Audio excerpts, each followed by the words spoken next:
Comme promis, nous allons parler aujourd'hui de quelques versets, puisque l'argent est spirituel, pour soutenir vos business. Les deux premiers versets sont cachés dans Deutéronome, le chapitre 30, les versets 19 et 20, qui nous montrent que la vie et la mort sont au pouvoir de la langue. Alors, la bénédiction et la malédiction le sont tout aussi bien que la vie et la mort. Vous choisissez de faire le business, c'est une bénédiction. Quel type de business avez-vous choisi? Vous choisissez de monter un plan d'affaires, c'est une bénédiction. Vous choisissez de ne pas travailler, c'est une malédiction. Le roi David, tel que vous le connaissez dans le livre de 1 Chroniques 29, verset 12, il va dire, c'est toi, Éternel, qui domine sur tout. C'est de toi que viennent toutes sortes de richesses. L'argent est une richesse. L'argent a été créé par Dieu et non par Satan en griffe. Donc les chrétiens, levez-vous et travaillez. Dieu n'est pas contre les travailleurs. Au contraire, il déteste les paresseux. La domination, la richesse financière, matérielle, viennent du Père Céleste. Alors, nous avons marre de voir dans les églises aujourd'hui beaucoup de personnes qui multiplient la pauvreté. Et on dit que quand vous voyez les pauvres, la majorité se trouve à l'église. Moi, j'ai horreur de cette phrase. Allons-y rapidement dans le verset de Psaume 24, le verset 1 qui dit que à l'Éternel, la terre et ce qu'elle renferme, le monde et ceux qui l'habitent. Nous habitons sur la terre, nous appartenons à la terre. Ce manioc appartient à l'Éternel. L'argent, la richesse, l'or, la gloire appartiennent tous à l'Éternel. Alors, d'où vient Satan dans nos projets? Tout se construit dans le mind, dans l'esprit.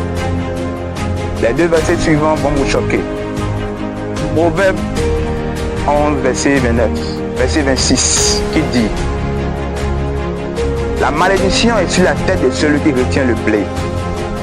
Quand vous avez un service, un don, un talent, et vous gardez, c'est comme le blé à l'époque du roi Salomon que vous gardez, vous empêchez d'autres personnes de bénéficier de votre vie sur terre. Vous avez une malédiction qui pèse lourd sur votre tête. Mais la bénédiction est sur la tête de celui-là qui a décidé de vendre. Alors vendre est dans la Bible. Vendre, ce n'est pas charnel seulement. Nous vendons pour satisfaire un besoin. Vous avez un talent, vous avez un service, apprenez à vendre. Et demandez à chaque fois que, puisque la bénédiction doit répondre à ce principe qui est sur votre langue, la bénédiction doit répondre aux objectifs spécifiques de vos entreprises. Alors commencez par vendre et arrêtez de mévendre. Arrêtez de cacher le blé. Arrêtez de cacher votre potentiel. Le monde a besoin de vous parce que l'argent répond à tout. Ecclésiaste nous le dit dans le chapitre 10 au verset 19. À tout ce qui est matériel, tout ce qui est voyage, l'argent répond. Tout ce qui est nourriture, repas, plaisir, matériel, l'argent répond. L'argent est la réponse. Mais l'argent ne va pas ajouter 2 jours de plus à votre vie, ni 20 cm à votre taille. Parce que l'argent doit servir. Ne soyez pas esclave de l'argent, mais faites de l'argent votre esclave. C'est parce que nous sommes, pour la majorité des hommes sur la terre, esclaves de l'argent que nous courons après l'argent. Et là, l'argent devient Satan. Nul n'adorera deux maîtres. On adorera le Père, le Fils, et l'argent nous adorera. Soyez bénis et soyez richement bénis.